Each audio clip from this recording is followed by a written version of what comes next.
Hello, this is first month of my pregnancy and I didn't know that I am pregnant. Even I had no clue about it.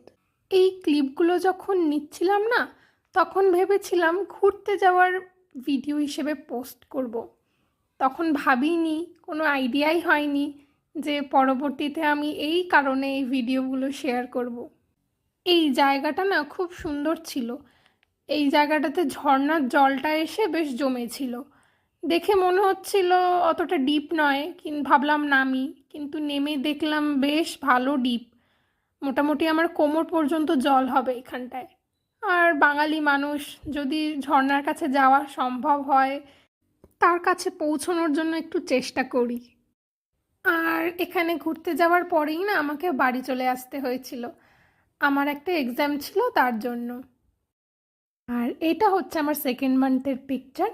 আমি বাড়িতেই চলে গিয়েছি তখন, আর গিয়ে একটা invitation পেয়ে গেছিলাম অন্নপ্রাশনের।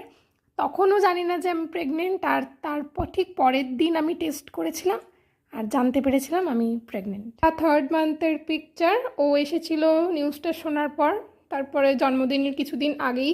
তো ভাবলাম চলো দুজনে একসঙ্গে একটু সেলিব্রেট করে নিই ছোটো করে।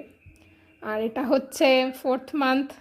তখন আমি ছিলাম শ্বশুর বাড়িতে, আর ও হঠাৎ করে এসেছিল, সারপ্রাইজ দিয়েছিল। সকালবেলা ঘুম থেকে ডেকে তুলেছিল আমাকে।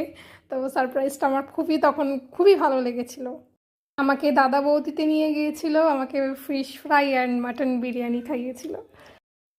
এটা ফিফথ মান্থ। মায়ের সঙ্গে গিয়েছিলাম ফিফথ মান্থের যে অ্যানোমালি স্ক্যানটা হয় সেটা করাতে। এটা সিক্স মান্থের ছবি। এটা পাশে একটা শপিং মল ছিল, তো সেখানে গিয়েছিলাম। তো এখান থেকে মনে হয়েছে যে পরে এই ছবিগুলো পোস্ট করব। সেভেন্থ মান্থ, সেই সময় ছিল দুর্গা পুজো এবং ও এসছিল, আর সেই সময় আমাকে সেভেন্থ মান্থের স্বাদ দেওয়া হয়েছিল। 8 মান্থস, আমার আবার এক্সাম শুরু হয়ে গিয়েছিল। তাকে নিয়েই আমি এক্সাম দিতে যেতাম। তো অনেকেই জিজ্ঞেস করতো, কী রে তোর ভয় লাগে না? আমার একটাই উত্তর ছিল, না। 9 মান্থস, লাস্ট এক্সাম দিতে যাওয়ার আগে। এটা হচ্ছে 9 মাসের স্বাদের ছবি, আর এটা হচ্ছে গ্রোথ স্ক্যান করাতে যাওয়ার সময়। কিট টেস্ট করার আগের দিন পর্যন্ত আমার কোনো আইডিয়া ছিল না যে আমি প্রেগনেন্ট। আর ঠিক সেরকমই ডেলিভারির দিন ভোরবেলা পর্যন্ত আমি জানতাম না যে আজকে আমার ডেলিভারি হবে। Now she is in my arm.